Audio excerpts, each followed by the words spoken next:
हा पुढं संयम,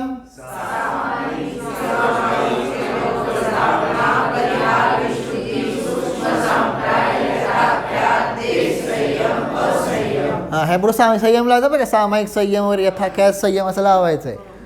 आपलं जे सामान्य म्हणतो ठीक आहे. पुढं दर्शन, हा तर आपलं दर्शन चाललं होतं ठीक आहे ना. तर दर्शन सांगितलं काय. दर्शन म्हणजे काय. छद्मस जीवाला ज्ञानाच्या अगोदर, ज्ञानोपयोगाच्या अगोदर दर्शनोपयोग होतो. समजलं का नाही. हा निर्णय करतो ना. जसं उदाहरणार्थ काय आहे. हा टी व्ही आहे, हा काय आहे माईक आहे, हा पेन आहे. ह्याचं ज्ञान होतं ना तुम्हाला.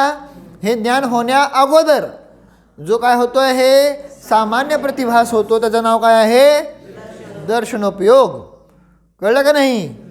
हां पण हा दर्शनोपयोग छद्मस्त जीवाला पकडीत येत नाही. एवढ्या फास्ट होतो. कळलं का नाही. लक्षात आलं का नाही. हां मग आणि चक्षुदर्शन कशाला म्हणलं. रे होणाऱ्या ज्ञानापूर्वी सामान्य प्रतिभास त्याचं नाव काय आहे. पुढं चार इंद्रियांनी मन यांच्या ज्ञानापूर्वी होणारा. समजते का. जर कळत नसेल तर लगेच विचारत जावा. आपल्याला काय नुसतं ही वाचना स्वाध्याय नाही चालला, पृच्छना पण स्वाध्याय आहे. त्यामुळे नाही कळलं तर लगेच विचारत जावा काय. आणि आपल्या अज्ञान लपवायचं कशासाठी. कळलं का नाही. म्हणजे त्यात काय घाबरायचं काय. नाही कळलं तर नाही कळलं सांगतोय की परत आहे ना. हां तरी नाही कळलं तर मग तुम्ही परत सांगून जर नाही कळलं तर मग तुम्ही यूट्यूबवरनं बघून घ्या. म्हणजे काय काय कसं असतो कर्माचा क्षयक्षम पण असतो ना तेव्हा नाही कळू शकत.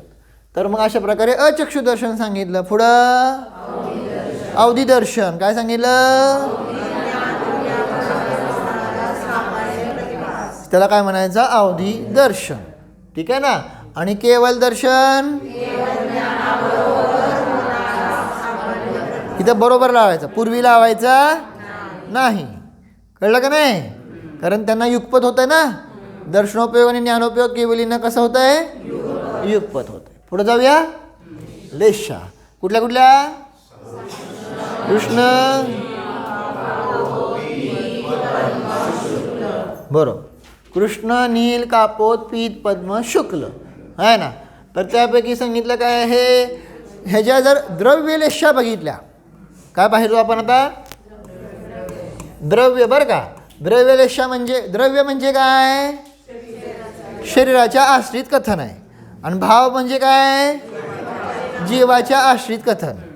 कळलं का नाही. पक्क लक्षात राहील ना. आता द्रव्यलेशा म्हणजे शरीराचा रंग. द्रव्यलेशा म्हणजे काय शरीराचा रंग आहे ना. जसं कृष्ण, कृष्ण म्हणजे काळा, नील म्हणजे निळा. आता काळेपणा कमी होत चाललाय. कळलं का नाही. पुढं कापोत म्हणजे कबुतरासारखा ग्रे ग्रे ग्रे समजलं का नाही. काळेपणा कमी होत चाललाय म्हणलं ना तुम्हाला आहे ना. त्यानंतर कापोत नंतर पीत. आता काय झालं येलो आहे ना.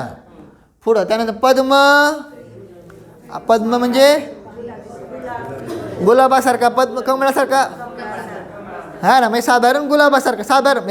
आता काय पांढरेपणा वाढत चालला आहे. समजतंय का नाही छटा आता तुम्हाला. ते पद्म. आणि शुक्ल म्हणजे पूर्ण पांढरा सफेद. समजलं का नाही.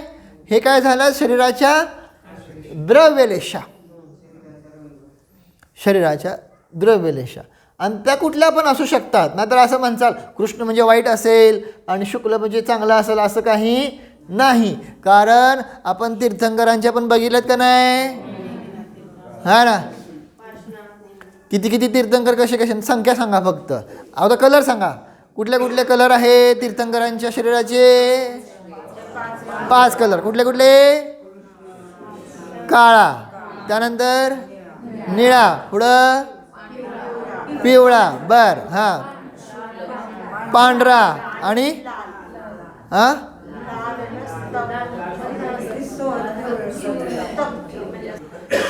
कळलं का नाही? लक्षात ठेवायला आपलं सोपं आहे ना. मला ते कुठले कुठले ते तुम्ही थोडं बघून व्हॉट्सअपवर टाका आहे ना. आपलं काय रोजचं काय ते काम द्यायला पाहिजे का नको? रोजचं तर आपण सोशल मीडिया बघतोयच, पण जरा थोडंसं काम लावतो जरा आहे ना. अरे हे काय बंद पडलं, लाईट गेली काय? बापरे, लय लवकर गेली. तर ठीक आहे, आपल्या 6 लेशा चालल्यात का नाही? इथं लाईट का दाखवते का चालू आहे? नाही, गेलेच. तर मग काय सांगितलं? तर 6 लेशा चालल्या का नाही आपल्या? तर ह्या 6 द्रव्यलेशा बघितल्या. भावलेशा काय आहेत? तर कृष्ण म्हणजे परिणाम कसे आहेत? तशाप्रमाणे अशुभ ह्या 3 आहेत ना, कृष्ण, नील, कापूर, ह्या 3 कशा आहेत? अशुभ लेशा. समजतंय ना? आता समोर नाही, पण तुम्ही तसं म्हणून म्हणलं की पाठ गरजेचं आहे. वारंवार सांगतोय का पाठांतर का महत्त्वाचं असतं? कारण ते भले आपल्या पुढं नाही कुठंही नसल काय, पण आपण कुठं पाहिजे तिथं स्वाध्याय सुरू होतो आपला, कुठं पाहिजे तिथं आपली भक्ती सुरू होती. समजलं का नाही? कारण ते आपल्या कुठं आहे? हां, त्या मोबाईलमध्ये असून पण काही कामाचं नाही. कळलं का नाही? का तिथं परत पराधीनता आहे. कळलं का नाही? तिथं लाईट पाहिजे, नेट पाहिजे, हे पाहिजे, ते पाहिजे, सगळं पाहिजे. कळलं का? आणि एवढं हसून परत तुम्हाला हुडकायला मिळालं पाहिजे.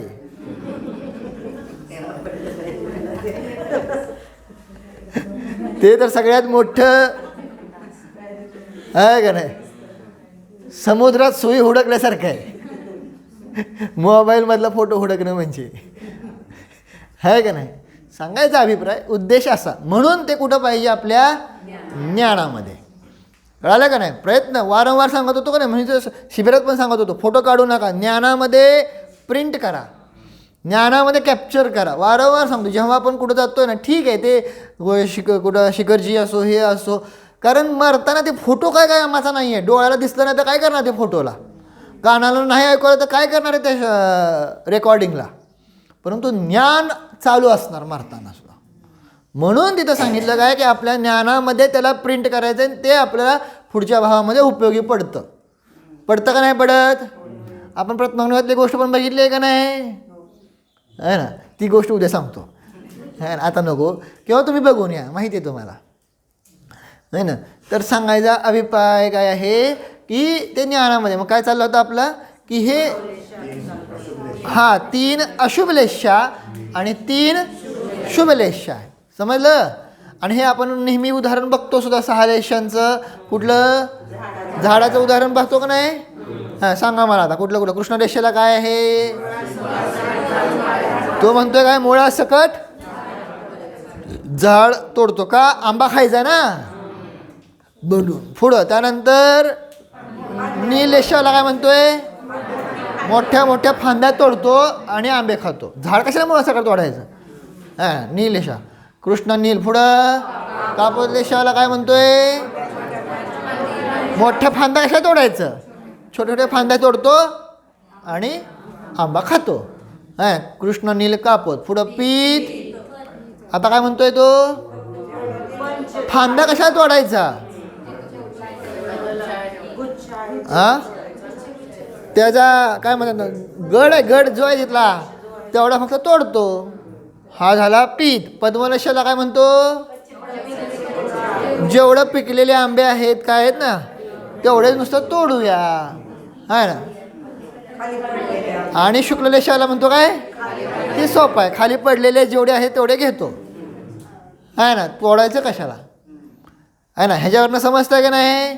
परिणामांचं स्ट्रेंथ समजते आपल्याला. आणि आपण पण कुठल्याही प्रसंगामध्ये आपण असे परिणाम बघत जावा, मग ते लक्षात येईल की आपले कशा लेशा आहेत.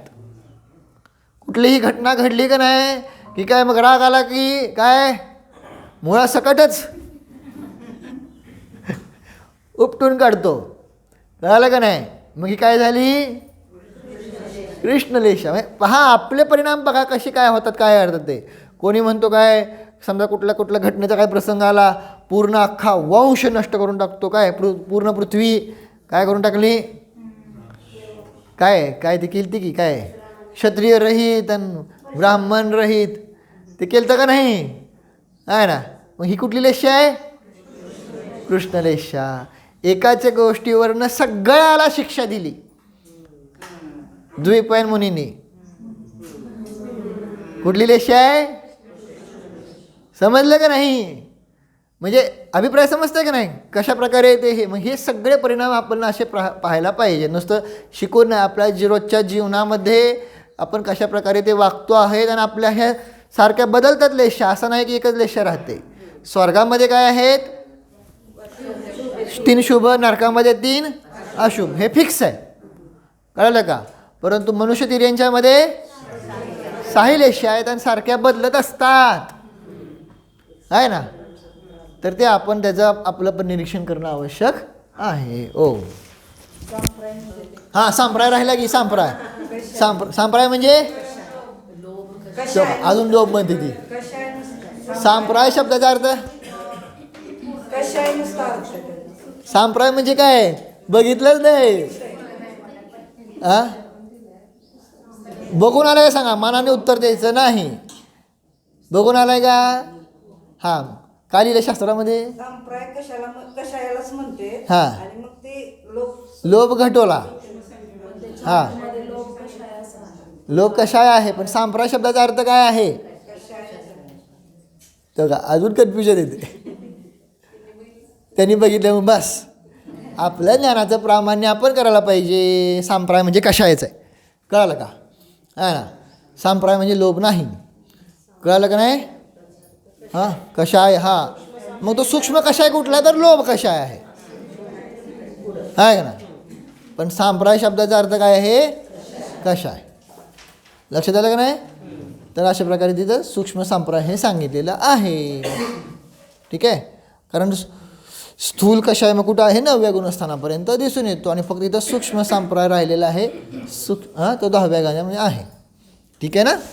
चला. हो भो प्रभो.